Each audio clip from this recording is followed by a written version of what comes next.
when I was in London, you think women in Afghanistan are cheating as much as women in Los Angeles? I've never been to Afghanistan. Yeah. I can't say for sure. Were they like, but I have heard many stories from men that have visited those countries, and a lot of the women. This is pure, like, a lot of the women. That's like, pure cope. Listen, they're not. It's not even the same universe of cheating. I would say that this on your part is pure cope, because the truth is they're not. Objectively, they're not. The punishments are so severe.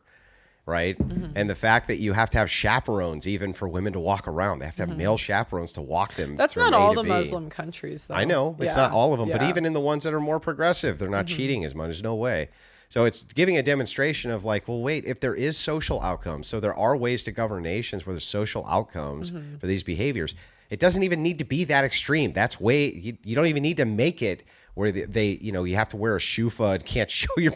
We've had this before in this country. It wasn't that long ago. Right, but like we're operating in the country we have now. You know what I mean? Yeah. And I just don't think there's any incentive with what we have now, and not like what could be or what Yeah, I'm but not, do you know what the problem with that argument is like Rome was full of a bunch of pedestry and homosexuality and all sorts of gross things, right?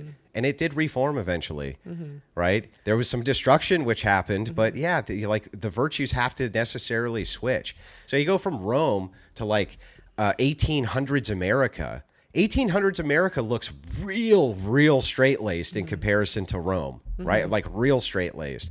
So it's like this idea of, oh, you can't put the shit back in the horse. It's like, yeah, well, you kind of can. I'm not saying that you can't do it. I'm saying I wouldn't bet on it happening anytime soon. Not anytime soon. Yeah, when Gen it's Z gradual. women, it's a gradual process. And so we have to live in the laws that are governed now. Yeah. And I think a lot of times what conservatives miss when they say like men shouldn't sleep around, I'm like, well, you have to give them something for it. And right now they're saying like, do this for nothing, and it's just not a good sell. Well, I would say do this in hopes that one day we have Afghan laws. Look, I agree. Well, don't that's have not what I'm sex till you're saying. 30. I'm not saying not that you, hopefully right? one day we have Afghan laws. Yeah, I'm just pointing out that obviously we can look at the social conditions of nations and the social conditions of societies to see where women are doing these things or not doing these things. Right. The Western nations is where they're mostly being done.